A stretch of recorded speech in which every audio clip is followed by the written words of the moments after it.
Saudações em Cristo a todos que acompanham conosco o estudo diário da Bíblia. Agradecemos a Deus por Ele nos conceder este dia e estes momentos para estudarmos a Sua Palavra. Agradecemos a todos vocês que estudam conosco e que compartilham esses estudos com outras pessoas. Também agradecemos a todos vocês que são inscritos no canal Hora Tranquila no YouTube, vocês que clicam no dedinho de joinha, e ainda agradecemos a vocês que nos escrevem dizendo de onde estão acompanhando. Mandamos aqui um alô especial para Maria Célia.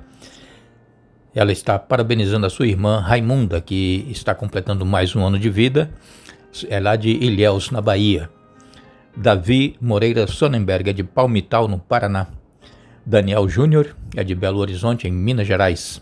José Henrique é de Serra, no Espírito Santo. E ele está aqui mandando um alô especial para o Sebastião, que é lá de Barra de São Francisco, também no Espírito Santo. Miriam Eunice Joaquim é da província Huila, em Lubango, Angola, e ela pede orações pela sobrinha Elissa e a mãe da Elissa, que é a Celina. A Elissa, ela é uma criança, está com câncer nos olhos, está sofrendo muito, tenha misericórdia, Pai. Valdino Mendes é de Ecoporanga, no Espírito Santo, também está aniversariando. Parabéns, Valdino, e que você possa ser tocado pelo Espírito Santo e voltar para Jesus. Marisete Bazani é de Curitiba, no Paraná. Leonor Maia e Albino são de Portugal. E todos os demais que nos escrevem, nós agradecemos e mandaremos sempre um alô para vocês. Iremos orar.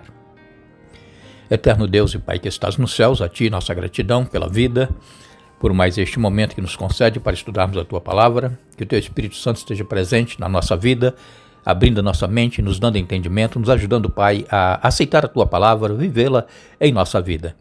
Abençoe todos os que estudam conosco e que têm suas lutas, seus problemas, têm as suas dificuldades, ó Pai, abençoe a cada um, dê vitórias, e também aqueles que nos escrevem pedindo orações, que Tu trabalhes com cada um, concedendo bênçãos, vitórias, curas, em nome de Jesus, Pai, segundo a Tua vontade. Também mandamos aqui e pedimos uma bênção especial para a Raimunda, que está aniversariando hoje, e também o Valdino Mendes, completando mais um ano de vida, que Tu estejas com eles e com os demais aniversariantes, em nome de Jesus. Amém.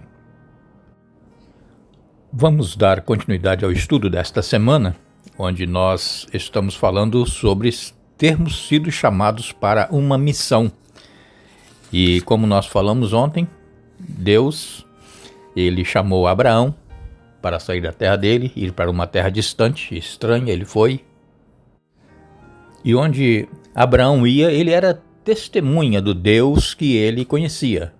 E ele sempre, onde ele se estabelecia, ele erigia um altar ao Deus verdadeiro e ali cultuava a Deus. Então as pessoas que ainda não conheciam o Deus que nós conhecemos passavam a conhecer através do testemunho de Abraão.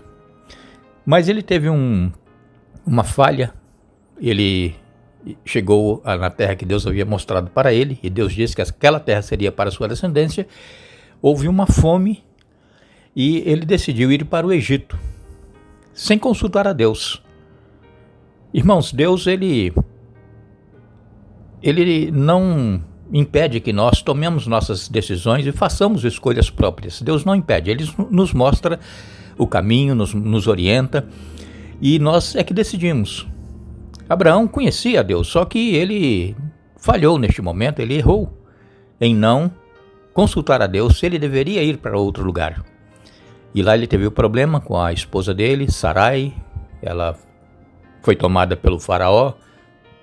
Abraão precisou mentir, dizendo que era irmão, para não morrer. Vejam como as coisas acontecem, não é? Mas Deus não abandonou Abraão, assim como Deus não nos abandona.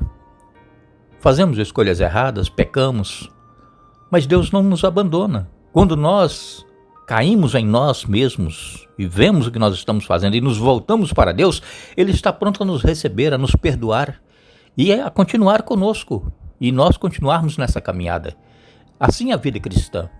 Não pense que porque você tem falhado, pecado, você não tem se colocado nas mãos de Deus para ser usado por Ele, não pense que Deus te abandonou. Deus está do seu lado, está esperando a sua decisão de clamar a Ele. E então, conhecemos bem a história. Abraão, depois foi colocado para fora da terra do Egito quando soube que a mulher era mulher de Abraão. E ele tinha ganhado muitos gados, né, animais, rebanhos. E ali ele saiu então com toda essa sua fortuna que ele ganhou. Às vezes, irmãos, nós também nos afastamos de Deus para querer ganhar bens materiais, dinheiro, né, trabalhar todos os dias da semana, trabalhar até não aguentar mais e se esquecer de Deus. Não faz nem sequer uma oração. Deus permite, Deus, mediante seu esforço, ele pode permitir que você tenha muitas coisas, mas de que tudo isso adianta? Se nós, de repente, formos chamados para o descanso e não estivermos em comunhão com Deus, de que vale tudo isto? Jesus disse naquela parábola, louco para que essas coisas, se essa noite vão pedir a sua alma. Então, irmãos, precisamos trabalhar? Sim, precisamos ganhar o sustento da família. É bom nós termos coisas, posses, isso é bom, mas que isso não nos afaste de Deus, que nós não coloquemos o coração nisso. E então, Abraão, ele saiu daquela zona de conforto dele, da casa dele, da parentela, da sua acomodação, e foi para onde Deus mandou.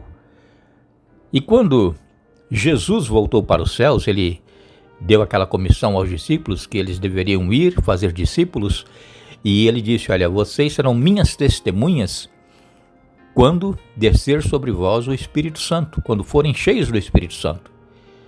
Está em Atos 1, verso 8.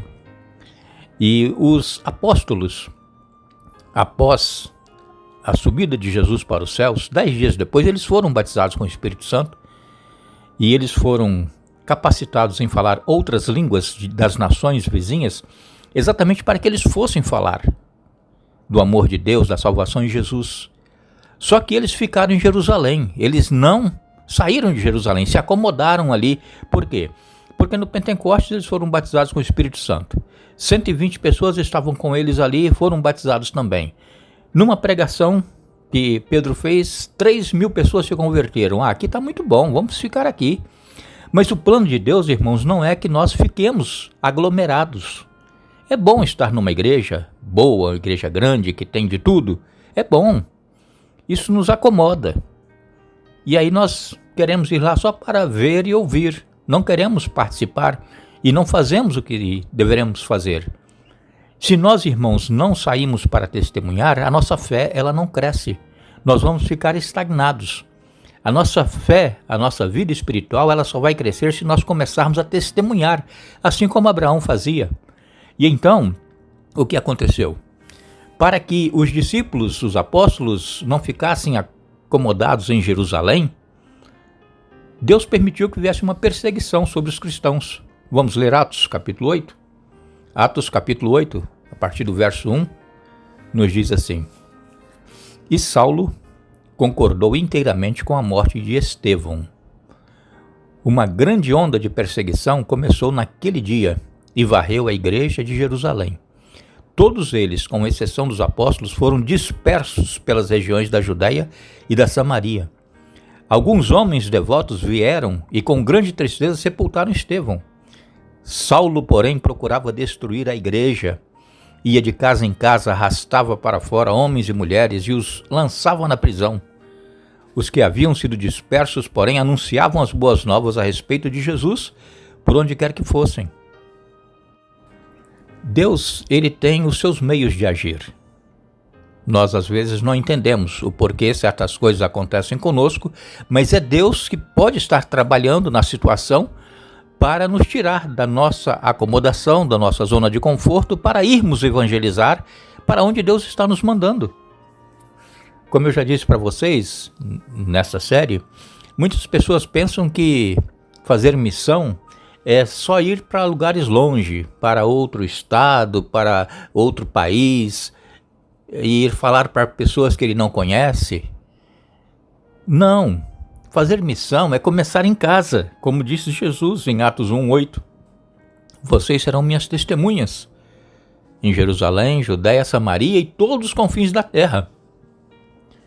Então, essa é a missão que nós temos, começar aonde nós estamos, em casa, com os nossos familiares, aqueles que ainda não aceitaram a Jesus, com muito tato, com amor, orando por eles, pedindo a Deus que nos dê uma oportunidade de falarmos para eles e, acima de tudo, nós vivermos aquilo que nós cremos, não sermos cristãos e agirmos como se nós não tivéssemos Jesus em nossa vida, xingando, falando palavrões, brigando, querendo obrigar a pessoa a aceitar o que você aceitou. Não é assim que iremos conquistar as pessoas para Jesus, especialmente os familiares.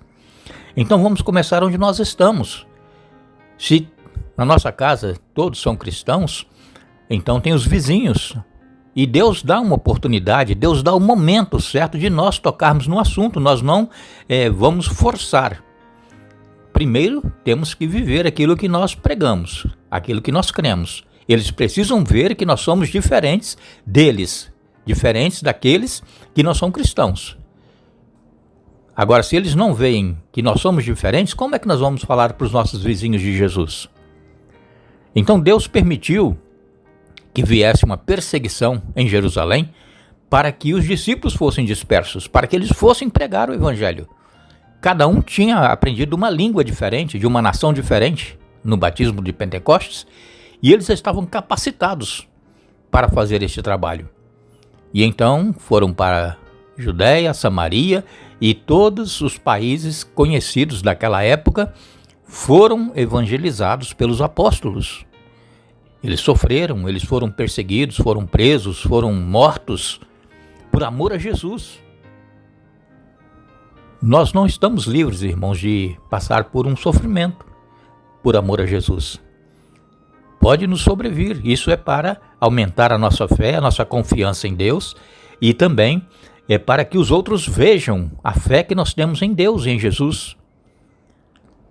Nós só seremos testemunhas, irmãos, se nós estudarmos a Bíblia cada dia, conhecermos a Bíblia para que nós tenhamos o que falar e também se nós orarmos. Muita oração, muito poder. Agora, a maior pregação que nós podemos fazer a qualquer ser humano é o testemunho daquilo que Deus fez por nós. O que é que Deus tem feito em sua vida? Você era uma pessoa que vivia embriagada, tinha vícios, foi liberta? É um testemunho, é o poder de Deus. Você perdeu tudo numa calamidade, numa enchente, um temporal que houve, e de repente Deus abençoou que você conseguiu novamente se reerguer, conseguir as coisas, pessoas te ajudaram, é testemunho, é Deus trabalhando.